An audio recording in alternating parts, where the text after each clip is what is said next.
Hi, I'm Spiffy Bandit. I've been playing League for quite some time. I even have King Rammus to show for it. As we all know, preseason 2021 has started, so today I'm going to talk about a way to make a few ADCs more viable, specifically Xayah. As we all know, it seems that ADCs get the short end of the stick, and that their viability is, well, not good.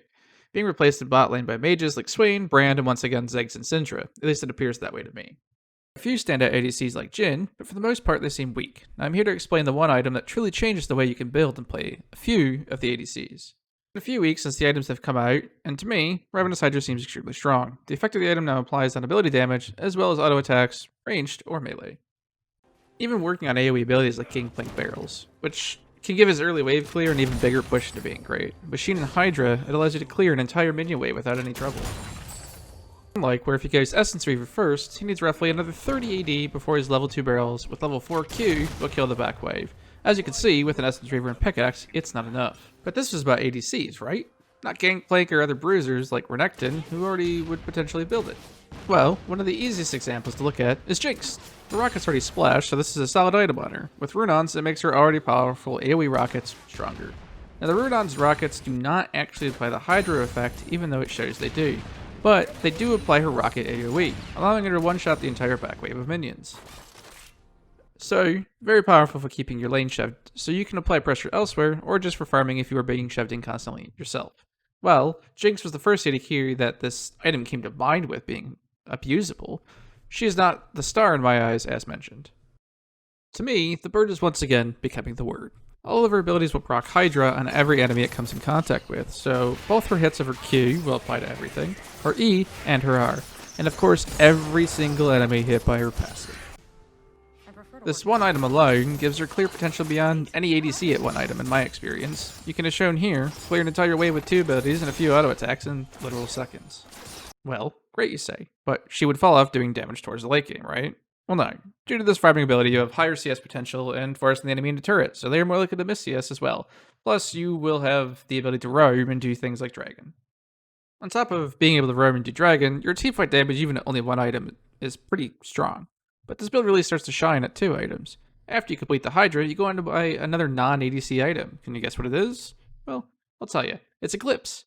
Eclipse is great for 3 reasons. Of course, the mythic effect of percent max HP damage, movement speed, and a shield, but lethality and armor pen on the other legendary items, and the biggest one, Omnivamp, allowing you to heal off all of your ability damage with just these 2 items. Clearing of wave at level 9 from 25% health gets you back to 75%. So if you get chunked out, you can recover quite quickly with only 2 items. Now, on the theme of not building current season marksman items, I usually go into Blade of the Ruined King. The purpose of this is more tank shred as they are very popular in this meta, as well as more lifesteal and attack speed. So, since her W is a very strong attack speed steroid, you can forego this as a third and move into Black Cleaver if you wish. This is usually the better option if you have the time to scale. Reason why, as I will show, is that Hydra procs also proc the stacks of Black Cleaver on targets, allowing you to build those stacks on an entire enemy team very fast, as well as giving you bonus damage. So 1 Q and an auto, and if there are 2 champions on top of each other, you get 6 stacks on one, 5 stacks on the other. As you can imagine, this is very strong. These dummies have 3000 health and 150 armor and MR. With 1 Q, an auto, and an E, you're doing a quarter of their health as well as snaring them. If you apply Blade of the Ruined King to this, it doesn't increase much burst potential, but that allows you to kite and continue DPSing.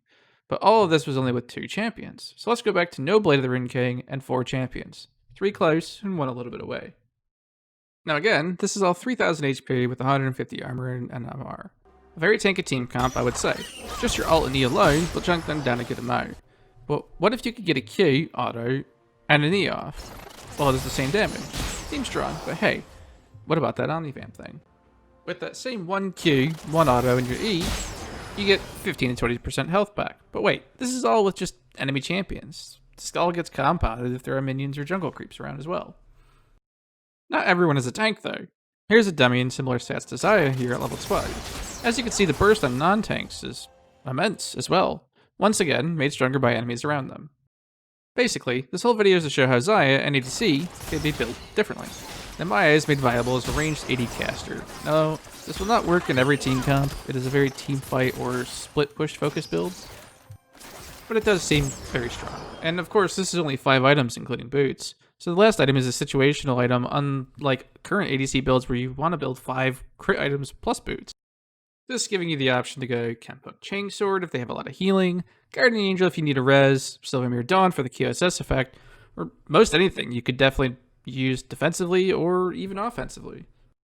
Again, this doesn't seem like an always build, viable at all elos or all fights. But if the enemy team likes to group and fight, or yours does, or even better, both, it is the right way to go. Why kill only one enemy?